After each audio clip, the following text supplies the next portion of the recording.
안녕하세요. 반갑습니다. 락항 16번째 시간 시작하도록 하겠습니다. 자, 지난 시간에 바로 뭘 얘기했었죠? 이중적 의미를 지니는 것들, 그죠? 그것들이 뭘 하고 있는 거였어요? 현존과, 그죠? 부재 영역에 연결을 시켜주고 있는 거였죠. 기억하시죠? 자, 그래서 결국 이러한 대상들이 비상징적인 측면도 가지고 있다라고 얘기했었죠. 자, 무슨 말이냐? 자, 이러한 것들이 상징계라는 이러한 언어와 사회와 문화의 세계에 속한다라는 것은 뭘 의미하는 거냐? 바로 이러한 것들 자체로서 상실되거나 아니면은 손에 안 닿는 어떤 그런 곳에 있음을 의미하는 겁니다. 자, 무슨 말이냐? 이게 어떤 의미에서 이렇게 뭐 유방이라던가 시선이라던가 어떤 이러한 대변이라던가 목소리 이런 것들은 상징계에 의해서 거부될 수 있어요, 없어요? 거부될 수 있다고. 내가 엄마한테 내 대변을 보고 손가락으로 가리키면서 웃었어. 엄마의 유방을 보고 가리키면서 인상을 찡그렸어. 근데 이거에 대해 엄마가 상징적인 차원에서 메시지를 전달할 수밖에 없잖아. 아이에게 있어서 아이의 뇌를 해부해가지고 거기에 무슨 뭐 단어를 이식해 줄 수는 없잖아. 씨앗 심듯이. 그렇게 해석시켜 줄 수가 없잖아. 왜 그게 안 돼? 대타자이기 때문에 항상 오류가 발생할 수밖에 없다고. 아이와 엄마의 관계에 있어서도. 그러면은 뭐게요? 상징적, 즉 상징계에 있어서 이 언어 체계에 있어서 엄마의 행위에 있어서 엄마의 말에 있어서 아이의 대변, 뭐 유방, 시선, 목소리 이러한 것들이 비상징적으로서 거부될 수 있어요, 없어요? 거부될 수가 있는 거야, 그 자체로서. 그게 바로 뭐예요? 상실 그 자체를 포함한다라고 락항을 얘기하는 겁니다. 이해하시겠죠? 그래서 뭐 유방을 예로 들면은 유방은 무엇보다 뭐예요, 여러분들? 아이가 봤을 때는 아이가 해석하고자 하는 일부인 거야. 물론 엄마의 몸에 달려있는 거지. 아이가 뭐 유방을 뭐 갖고 있겠어요? 아무리 여자아이라고 해도 그때는 유방이라고 부를 수 없잖아. 근데 이제 이게 아이의 일부인 거예요. 엄마의 일부가 아니라. 왜? 해석을 하려고 하는 아이의 일부가 되는 거라고. 그래서 결국 아이는 엄마로부터 분리돼가지고 젖을 먹여주었던 이 유방이라는 부분을 뭐하고 있는 거예요? 상실하고 있는 거야. 왜? 상징계 속에 속함으로써 대타자로서 전달할 수 있는 의미적 한계가 있어요? 없어요? 의미적 한계가 있거든. 젖을 뗐기 때문에 이걸 상실했다라고 보는 것? 그거는 너무 단순하게 받아들이는 거야. 그거는 좀 너무 간단하게 해석하려는 거고, 즉 아이가 유방과 분리된다라는 것은 뭐예요? 결국 상실을 의미하는 건데 아이에게 어떤 불안을 안겨줄 수 있는 거겠죠. 그냥 단순하게 항상 입에 깨물고 있던 게 사라졌기 때문에 불안이 아닌 거야. 이게 상징계로 들어옴으로써 엄마의 행위와 말로 인해서 해석이 어떻게 되고 있다고? 아이가 받아들일 수 없는 방향으로 해석이 될 수가 있다라는 거죠. 왜 그런 거예요? 이중적인 차원을 갖고 있기 때문에. 이중적 의미잖아. 현존하거나 부재할 수도 있다라는 거잖아. 그죠? 그렇기 때문에 이런 식으로 불안을 안겨줄 수 있다, 없다? 불안을 안겨줄 수가 있다고. 그래서 시선을 예로 들어보겠습니다. 시선도 제가 말씀드렸었죠. 자, 시선은 뭐라 그랬죠? 보거나 외면할 수 있다 그랬죠. 보면서도 안 보는 척 할 수 있다 그랬잖아. 그러면은 우리가 시각적인 영역과 맺고 있는 거죠. 그 관계, 거기서부터. 근데 사실상 뭐 하고 있는 거예요? 우리가 분리되어 있다라고 볼 수 있는 거야. 왜? 내가 시선을 던짐으로써 그거에 대한 응답을 원하지만 응답이 돌아올 수만 있어? 안 돌아올 수도 있잖아. 여러분들 뭐 음식을 이제 수저로 퍼가지고 입에다 집어넣었어. 그러면은 음식이 느껴져, 안 느껴져? 느껴지지, 무조건 느껴지지. 근데 시선은 뭐야? 시선은 내가 던졌어. 그렇다고 해서 어떤 반응이 돌아올지 알아야 몰라. 상실이 돌아올 수도 있는 거잖아. 그죠? 그리고 또 우리가 목소리 제가 저번에 영상에서 예를 들었었죠. 목소리도 마찬가지야. 목소리도 우리가 뭔가 말하는 동시에 어떤 목소리를 들으려고 하면은 혼란에 빠진다는 거야. 목소리라는 것은 의미를 뺀 나머지라는 거죠. 자, 이거는 조금 이제 어렵게 들릴 수도 있는데 의미를 제외한 나머지라고. 우리의 목소리는 계속 말해짐으로써 어떤 목소리는 다시 또 다른 해석을 유발하고 의미는 중단되고 또다시 어떤 목소리에 의해서 의미가 추가돼. 이거 약간 좀 데리다적인 어떤 그런 느낌인데, 데리다 아시는 분들은 이제 감이 확 오실 텐데, 약간 그런 느낌과도 좀 유사해요. 아무래도 후기 구조주의적인 측면이 있어서 그런가. 아무튼, 자, 이 외부에 존재하지만 신체의 일부이기도 했던 이 목소리죠. 그죠? 인간의 목소리는 외부에 있잖아. 내가 말하면서 말해짐으로써 외부로 나가잖아. 근데 내 신체의 일부잖아. 왜? 내가 말하지 않으면 목소리 나오지 않으니까. 내 몸에서. 정신병의 이런 어떤 환청에서 있어서 볼 수 있죠. 뭐? 목소리 볼 수 있잖아. 내 상상계에서 뭐 하고 있는 거예요? 내 실제계에서. 상상계라 그러면 안 되지. 실제계라 그래야지, 실제계. 내 실제계에서 목소리는 계속 나오고 있잖아. 누구의 머릿속에서. 정신병자의 목소리. 그죠? 정신병자의 환청에서. 그죠? 환청에서. 환각 속에서. 그래서 이러한 것들은 내가 전혀 예측하지 않은 방법으로 뭐 할 수 있다라는 거야. 돌아올 수 있다라는 거예요. 결국에는 사악한 눈으로 예를 들어서 아이를 강박적으로 바라봤다고 쳐. 아이가 엄마의 유방을 향해서 손가락질을 하면서 웃었어. 그러니까는 엄마가 이제 처녀 시절에 엄마가 A컵이었단 말이야. 그래가지고 뭐 남자들이랑 분탕스럽게 놀면서 이제 가슴을 이제 모욕을 많이 당했어. 장난으로. 근데 이제 아이가 이제 낳았는데 아이가 내 가슴 가리키면서 피식했단 말이야. 그래가지고 그 젊은 시절 그 문란하게 놀았던 그 자기의 과거가 생각나가지고 내 애새끼가 내 A컵 가슴을 보면서 피식하고 웃으니까 갑자기 빡친 거야. 이런 상황이 있을 수 있잖아. 이래가지고 아이를 갑자기 엄마가 강박적으로 바라봐. 야, 이거 상상하는데 존나 웃기네, 씨발. 내 상상력이 진짜 대단한 것 같다. 자, 아무튼 이렇게 강박적으로 애를 바라보는 거예요, 엄마가. 엄마의 강박적 시선. 그러면은 이게 어떻게 되는 거야? 즐거움이 아니라 뭐예요? 불안이라던가 어떤 이상한 분노, 야리까리한 어떤 그런 감정들이 응축될 수 있는 거잖아. 시선에 응축되고 있는 거죠. 그러면 아이는 이러한 불안과 분노의 시선을 원해가지고 엄마 젖가슴 보면서 엄마 가슴 작다 뭐 이렇게 얘기하려고 했던 거야? 사실 아니지. 애가 지 엄마 A컵이라는 게 웃겨가지고 그게 피식했는지 아니면은 뭐 다른 이유가 있었을 거 아니야. 뭐 배가 고파가지고 젖달라고 피식했는지 아니면은 달려있어서 신기해서 그랬는지 어떻게 알아? 애한테 물어볼 수도 없고 물어본다고 답할 수도 없잖아. 근데 엄마 입장에서는 이런 강박적 시선을 보내버린 거야. 응축해버린 거야. 과거의 어떤 경험과 불안과 분노 때문에. 그럼 아이는 어떻게 돼? 아이는 자기가 원했던 대답과 반응을 받은 거예요? 안 받은 거예요? 받지 않은 거지. 그죠? 이런 느낌이라고. 자, 그래서 이렇게 대상은 비로소 상실될 수가 있죠. 뭐가 상실됐어?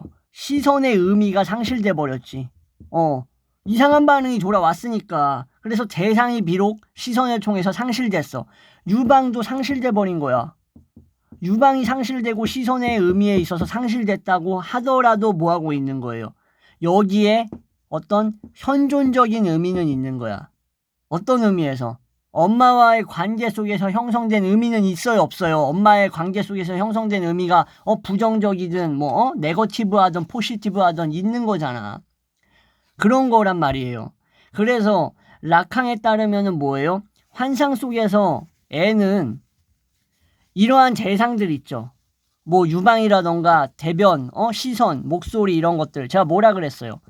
이중적이라고 얘기했잖아. 총 4가지의 예시를 들면서 지난 영상에서부터. 그죠? 이러한 것들을 현실적인 걸로 생각함으로써 뭐 하는 거예요? 일종의 안정성을 찾기도 하고 의미적인 어떤 부여가 가능해진다라는 거죠.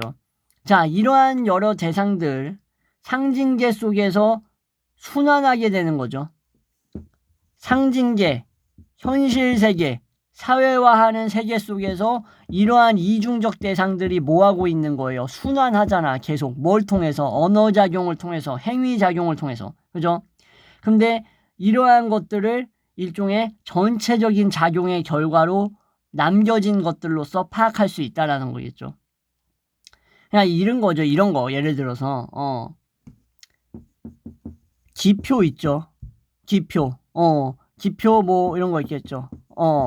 니은, 아, 엠, 우. 그죠? 미음 우, 나무. 이러한 기표의 연쇄들이 하나의 문장을 만들고 문장이 하나의 언어의 의미를 형성하죠. 그죠?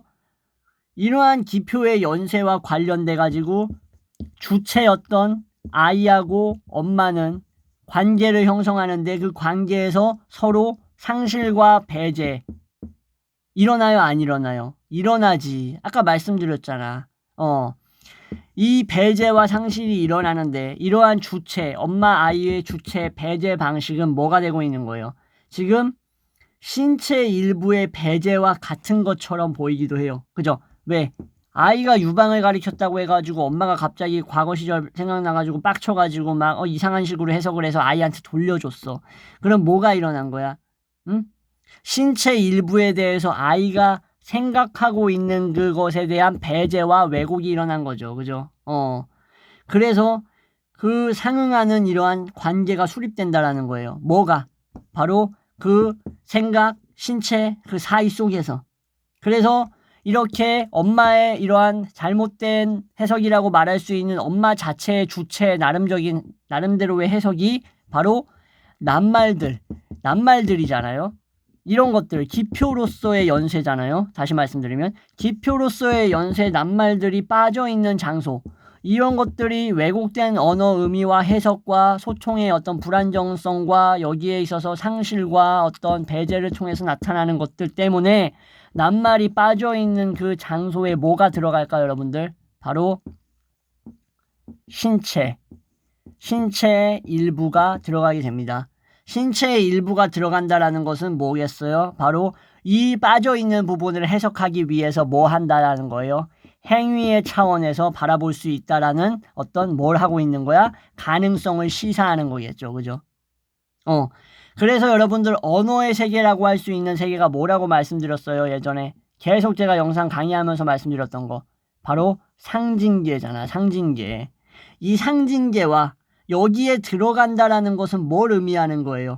결국 아이가, 주체가 아이가 뭐라고? 아이가 내 몸, 자기 자신의 몸, 뭐 대변, 목소리, 시선 이런 것들의 일부분과 맺고 있는 것들, 관계를 맺고 있는 거잖아요. 맺음, 뭐하고, 외부 대상과, 즉 이러한 관계로부터 뭐하고 있는 거예요? 완벽하게까지는 아니더라도 일부분은 내 몸으로부터 벗어나서 여기 외부 대상으로 향해 가고 있다라는 것을 의미하는 거잖아요. 이 부분 이해하시겠어요? 다시 말씀드릴게요. 그래서 아이가 이러한 수많은 엄마와의 관계와 이러한 의미 해석과 상상계에서 벗어나서 오이디푸스 컴플렉스 지나가고 다시 어떤 엄마와의 이런 관계 속에서 어머니의 남근, 그리고 뭐 아버지의 이름 이러한 체계적인 차원 떠나가면서 점점 상징계로 들어오는 그 통로 속에서 또 뭐를 만났어. 이중적인 대상들을 만나면서 대변 만났고, 시선 얘기했고, 목소리 얘기했고, 가슴 얘기했고, 이거에 대한 해석은 상실도 줄 수 있고, 배제도 줄 수 있지만 흥미로움도 줄 수 있는 거고, 엄마와의 관계 속에서 수많은 생각들의 교차 속에서 제대로 해석되는 부분도 있고 해석되지 않는 차원도 있고, 그러면서 이러한 기표적인 것들이 하나의 상징계 안에서 낱말로서 드러날 때 이 낱말이 완벽하게 전달되지 않아서 빠져 있는 곳에 신체의 일부가 들어가게 되는데, 그쵸? 이 신체 일부에서 벗어나서 외부를 지칭하는 곳으로 들어간다라는 것은, 즉 상징계에서 낱말을 포함시킨다라는 것은 뭐라고? 결국 나의 자기애적 관계, 내 몸에서 내 몸과 내가, 주체가, 아이가 맺고 있는 관계로부터 뭐하고 있는 거라고? 바로 벗어나고 있다라는 것을 의미한다라고요. 치러야 할 대가라는 거예요. 아이가 뭐 하면서? 성장을 하면서 치러야 할 대가를 의미하고 있다. 라캉의 이러한 일종의 이론들이 그래서 이렇게 성장하면서 이런 대가를 치르면 나중에 성인이 되면서 어디에 이걸 넣어 놓을 것 같아요, 여러분들? 여기 어디다가 보관할까? 지금까지 이 수많은 과정들 그냥 다 폐기시켜버려? 폐기 안 시켜. 그러면은 환상에다가 이거를 보관하게 되는 거예요. 무의식 속에. 그래서 아이는 이 나머지에 매달리게 되는 거지. 점점 성장하면서. 그래서 현실 세계 안에서는 기표라던가 아까 말씀드렸던 정체성이라던가 사회화라던가 이러한 보기 좋은 말들, 정돈되어 있는 말들로 부여하지만 이게 나머지의 이 환상에 들어가 있을 때는 이게 뭘 부여하지 못해요. 정체성을 부여하지 못할 때. 정체성은 기표하고 정체성이 부여가 되는 부분도 있겠지만 부여되지 않은 부분들 어디로 간다 그랬어? 나머지 치르지 못한 대가를 치르지 못한 부분들은 다 환상으로 간다고. 사실상 뭐예요? 실제계에 있는 거잖아요. 그러니까 기표나 이런 것들이 정체성을 부여해주지 못하는 것들이 남아있다, 남아있지 않다. 남아있지 않지. 아니 남아있지. 말을 잘못했네. 당연히 남아있지. 남아있지 않으면 로봇이지. 그죠? 싹 지우고 싹 포맷하고 할 수가 없잖아. 이게 어떻게 전부 다 완전 폐기가 불가능하다니까. 남아있는 부분 무의식의 환상으로 들어간다고. 그죠? 그러니까 언어는 제가 다시 한번 말씀드리잖아요. 아무리 기표화되고 정체성되고 한다고 해도 그 수많은 어린 시절의 유아기적 관계에서 형성됐던 변수와 그런 것들 때문에 뭐겠어요. 환경, 엄마와의 관계 이런 것들 때문에 진정한 정체성, 진정한 정체성을 애들한테 주체한테 부여 못한다고. 응? 항상 왜곡되고 해석이 어긋날 수밖에 있어요, 없어요? 어긋날 수밖에 없다고. 우리가 쓰고 있는 수많은 낱말, 워드들은 뭐라고? 텔레비전, 책, 매체, 라디오, 인터넷 이런 것을 통해서 뭐하고 있어요? 언어들이 사용되고 있잖아. 여러분들 집에 가서 벌써 핸드폰 켜고 컴퓨터 켜고 텔레비전 틀면 어때요? 바로 언어 튀어나오잖아. 그죠? 다른 사람에 의해서 사용되잖아. 언어가. 그죠? 낱말은 결국 뭐예요, 여러분들? 우리 것이에요, 우리 것이 아니에요. 궁극적으로 보자고. 이거 이해 잘 하셔야 돼. 낱말은 여러분들이 쓰고 있어. 여러분들 몸뚱아리가 있어야지만 나올 수 있어. 근데 나옴으로써 왜곡돼. 그리고 다시 받아들이려고 하면 또 삼키기가 어려운 낱말들이 있어. 왜? 기표가 정체성을 완벽하게 뭐하고 있어? 완벽하게 정체성을 부여 못 해주잖아. 그러면 낱말은 우리 거라고 얘기할 수 있어요? 낱말이 world is mine이야? 여러분들 world is mine? No, mine이 아니라고. 사실 낱말은 뭐하고 있는 거야? 우리를 사실상 소외시키고 있는 거야. 왜? 이거 영상 초반부에서도 예전에 얘기했었죠. 말해지지 않은 부분이 말해진 부분 때문에 가려질 수 있다라는 것들. 그죠? 이런 식으로 얘기했었잖아. 유사한 맥락으로서 지금 이어가고 있는 거겠죠. 자, 이렇게 해서 오늘 영상은 여기서 마무리할 건데 벌써 말하다 보니까 엄마 아이와의 관계에서 넘어와가지고 지금 어디까지 왔어? 소외까지 와버렸어.